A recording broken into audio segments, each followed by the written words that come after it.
পিতলের হাতেই রথে চড়েন জগন্নাথ ও বলরাম। কালনার শতাব্দী প্রাচীন রথযাত্রায় আজও জীবন্ত বিরল ঐতিহ্য। রথযাত্রা মানেই ভক্তি, আবেগ আর ঐতিহ্যের মিলন। আর সেই ঐতিহ্যের এক অনন্য নিদর্শন আজও বয়ে চলেছে পূর্ব বর্ধমানের কালনার জগন্নাথ তলায়। এখানে রথযাত্রার অন্যতম প্রধান আকর্ষণ পিতলের হাত সংযুক্ত করে রথে আরোহণ করেন শ্রী জগন্নাথ ও বলরাম। বাংলার বুকে এমন বিরল প্রথা আর কোথাও প্রায় দেখা যায় না।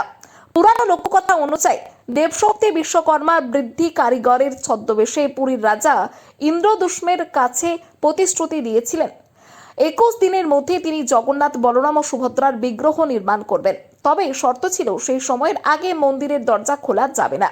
কিন্তু নির্ধারিত সময়ের আগেই দরজা খুলে দেওয়ায় বিগ্রহগুলি অসম্পূর্ণ অবস্থায় থেকে যায়। সেই থেকেই হাতবিহীন জগন্নাথ, বলরাম ও সুভদ্রার মূর্তিই পূজিত হয়ে আসছে। তবে কালনার জগন্নাথ তলায় রথযাত্রার সময় দেখা যায় এক অভিনব ব্যতিক্রম।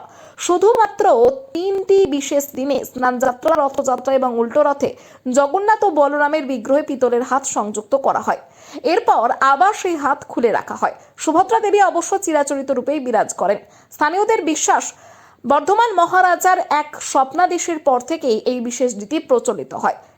সেই থেকে শতাব্দীর পর শতাব্দী ধরে নিষ্ঠার সঙ্গে পালন করা হচ্ছে এই অনন্য প্রথা, যা আজও কালনার ধর্মীয় এবং ঐতিহাসিক এবং সাংস্কৃতিক ঐতিহ্যের এক অমূল্য অংশ।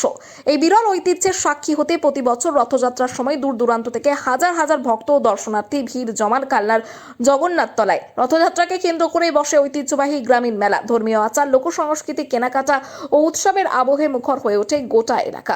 পিতলের হাতে রথে আরোহণ করা জগন্নাথ ও বলরামের এই অনন্য ঐতিহ্য শুধু কালনার গর্ব নয়, বাংলার লোক সংস্কৃতি ও ধর্মীয় সংস্কৃতির এক বিরল নিদর্শন। আছে একটা প্রাগৈতিহাসিক একটা মানে চর্চিত একটা আছে, যার জন্য কোনো জায়গাতেই হাত নেই, কিন্তু আমাদের এই কালনার এই জগন্নাথ তলা যে জগন্নাথ আছে, জগন্নাথ বলরাম এদের হাত আছে। এটা প্রাগৈতিহাসিক থেকেই হয়ে আসছে। মানে এটা কি বিশেষ কোনো দিনে পড়ানো হয় না? না, ওই স্নানযাত্রা, সোজা রথ এবং উল্টো রথ, এই তিনটে অনুষ্ঠানে পড়ানো হয়। আচ্ছা, এর পিছনে কি কোনো কারণ রয়েছে যে কি কারণে এটা লাগানো হতো, বা কেউ কোনো স্বপ্নাদেশ পাওয়া বা কিছু? না, এরকম কিছু ব্যাপার নেই, ওটা ট্র্যাডিশন হয়ে আসছে। মানে বর্ধমান মহারাজার বংশধর, তাদের থেকেই এটা পরপর হয়ে আসছে। সেরকম কিছু ট্র্যাডিশন থাকলে হয়তো আমার জানা নেই। যে জগন্নাথ এবং হচ্ছে কি বলরামের যে হাত রয়েছে, হাত কেন? হাত কেন? ওই বর্ধমান মহারাজার স্বপ্নে আদেশ পাওয়ার পর তারপর হাত দেওয়া হয় বর্ধমান। এটা কি বছরের সব সময়তেই লাগানো? না না, সবসময় ওই স্নানযাত্রা, রথ আর উল্টো রথে লাগানো থাকে। কোনো জায়গাতেই তো হচ্ছে গিয়ে জগন্নাথ দেবের হাত না, হাত নেই এখানে। কেন? এখানে হাত বলতে বর্ধমান মহারাজার স্বপ্নে আদেশ পাওয়ার পর তারপরে এটা করা হয়। তারপর থেকে এটা কিসের হাত? এটা হচ্ছে পেতলের করা আছে। কার কার হাত রয়েছে এখানে? এখানে জগন্নাথ আর বলরামের। আজকে আমরা এখানে রথযাত্রা পালন করলাম। আপনারা হয়তো সবাই দেখেছেন বা জানেন যে আমাদের এবারে রাজ্য থেকে আমাদের পুরো স্টেটে 7খানা পুরনো রথযাত্রাকে সহযোগিতা দেওয়া হয়েছে। আমরা এতে খুবই গর্বিত যে এই জেলায় কালনায় আমাদের এই রথযাত্রা সেই স্বীকৃতিটা পেয়েছে।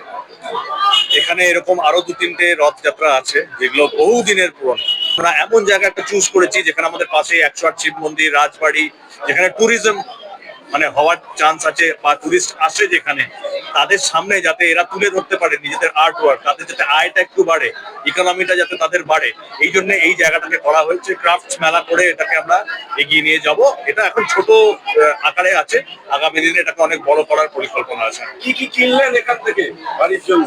আমি একটা শাড়ি কিনলাম বাড়ির জন্য, একটা কানের দুল কেনা হলো, জুয়েলারির পিস কেনা হলো, আর জগন্নাথের পুজো, জগন্নাথকে তো নিয়ে যেতেই হবে বাড়িতে, সেই জগন্নাথকেও নিয়ে চলেছি বাড়িতে।